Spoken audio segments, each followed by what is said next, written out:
हजुरहरूले खाना खाँदा खाँदै खाना अड्किएर यसरी नै चोकिङ भएको त देख्नुभएकै होला। यस्तो अवस्थामा के गर्ने भन्ने आइडिया नहुँदा आँखा अगाडि नै ज्यान जान सक्छ। सामान्य तरिकाहरू जान्ने हो भने कसैको ज्यान पनि बच्न सक्छ।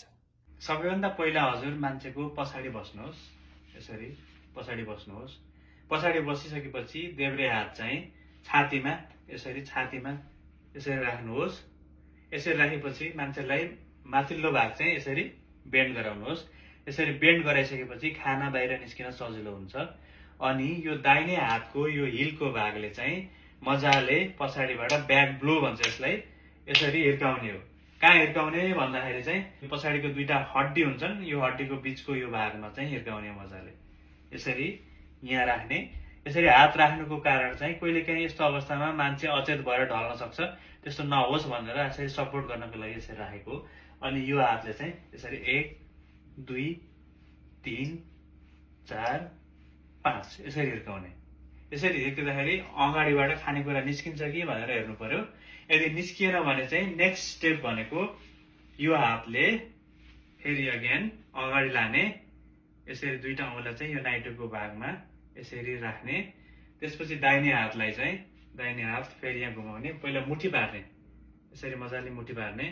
मुठी पारिसकेपछि यसरी अगाडि लिएर जाने अनि दुईटा फिङ्गरको माथि औँलाको माथि यसरी राख्ने। बुढी औँलालाई भित्री पार्ने गरेर यसरी भित्र राख्ने। त्यसपछि यो देब्रे हातले चाहिँ यसरी मजाले अघिको मुठी पारेको भागलाई यसरी छोप्ने। यसरी छोपिसकेपछि यसरी मजाले के गर्नु पर्यो भन्दाखेरि फोर्स लाउनु पर्यो। कसरी भन्दा माथि र पछाडि, माथि र ब्याक एन्ड अप, यसरी 1 2 3 4 5 पटक है। यो गर्दाखेरि चाहिँ अगेन भित्रको प्रेसर बढेर अनि त्यसपछि खाना बाहिर निस्किने हुन्छ। यसो गर्दाखेरि भएन भने फेरि त्यही रिपिट गर्नु पर्यो। फेरि बेन्ड गर्ने, छाती यहाँ राख्ने, ब्याक ब्लो गर्ने, फेरि 5 पटक। अनि अगेन भएन, अझै पनि निस्किएन भने अगेन फेरि रिपिट गर्ने त्यही प्रोसेस। दुईटा फिङ्गर यहाँ मुठी पार्ने अनि यहाँ माथि हात राख्ने, यसरी छोप्ने अनि again back and up, back and up 2 3 4 5 यसरी साइकल जति बेलासम्म निस्किन्न त्यति बेलासम्म रिपिट गरिरहने। कहिलेकाहीँ आफूले खाना खाँदा खाँदै आफ्नै घाँटीमा खाना अड्कियो भने चाहिँ के गर्ने त? त्यस्तो अवस्थामा चाहिँ एउटा चेयर ल्याउनुहोस्, जुन चेयरको यो माथिल्लो भाग चाहिँ अलिक स्ट्रङ बलियो छ, अनि त्यसलाई आफ्नो अगाडि राख्नुहोस् यसरी। अनि त्यसपछि पेटको माथिल्लो भाग, यो भाग चाहिँ यो चेयरको यो भागमा पर्ने गरेर यसरी राख्नुहोस्। यसरी राख्नुहोस्। यसरी राखिसकेपछि आफू चाहिँ बेन्ड हुनुहोस् अगाडि, यसरी बेन्ड हुनुहोस्, यसरी बेन्ड हुनुहोस्, ताकि यो चेयरको फोर्स चाहिँ यो पेटको यो माथिल्लो भागमा परोस्। यो गर्दाखेरि चाहिँ अगेन लङ्सभित्र प्रेसर डेभलप भई त्यो प्रेसरको कारणले गर्दाखेरि चाहिँ खाना बाहिर निस्किन मद्दत गर्दछ। हामी जब खाना चबाएर निल्छौँ त्यो खाना चाहिँ फुड पाइप अथवा अन्न नलीबाट पेटमा जाने हो। तर कहिलेकाहीँ खाना पछाडि नै अड्कियो अथवा खाना फुड पाइपमा नगई श्वास नलीमा गयो भने त्यसले श्वास प्रश्वासमा अवरोध पुर्याउँदछ।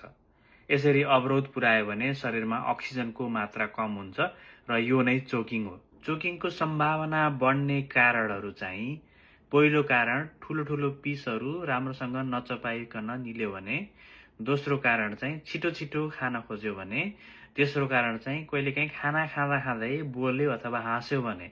यदि तपाईँले कोही मान्छे चोकिङ भइरहेको शङ्का लाग्यो अथवा चोकिङ भएको देख्नुभयो भने सुरुमा त्यो मान्छेसँग बोल्न खोज्नुहोस्। तपाईँ बोल्न खोज्दा ऊ बोल्न सक्यो, सास लिइरहेको छ र खोकिरहेको छ भने चाहिँ हजुरले बुझ्नुपर्ने हुन्छ कि यो पार्सियल अब्स्ट्रक्सन हो, पुरै रूपमा बन्द भएको छैन, पार्सियल्ली मात्र बन्द भएको छ। यस्तो बेलामा तिनी मान्छेहरूलाई सकेसम्म खोक्न मोटिभेट गर्नुहोस्, इन्करेज गर्नुहोस्। यसरी खोक्दाखेरि चाहिँ फोक्सोभित्र प्रेसर उत्पन्न भई त्यो प्रेसरको माध्यमबाट ब्लक भएको त्यो खानेकुरा चाहिँ बाहिर निस्किने हुन्छ। यसरी यसले चाहिँ पार्सियल अब्स्ट्रक्सनलाई ठिक गर्छ।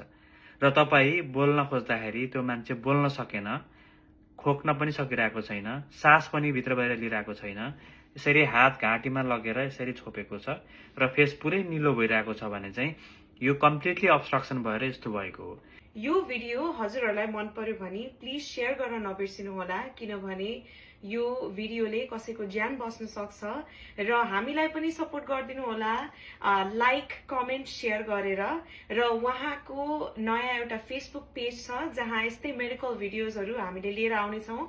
माथि ट्याग गरेको छु र तल कमेन्ट बक्समा पनि उहाँको पेजको मैले डिरेक्ट लिङ्क राखेको छु र प्लिज हामीलाई सपोर्ट गरिदिनु। We love you guys so much. And मेरो हस्बेन्ड र मैले हजुरहरूलाई यसरी नै भविष्यमा पनि यस्तै एजुकेसनल भिडियोजहरू ल्याएर हजुरहरूको अगाडि प्रस्तुत गर्न एकदमै ट्राई गर्नेछौँ।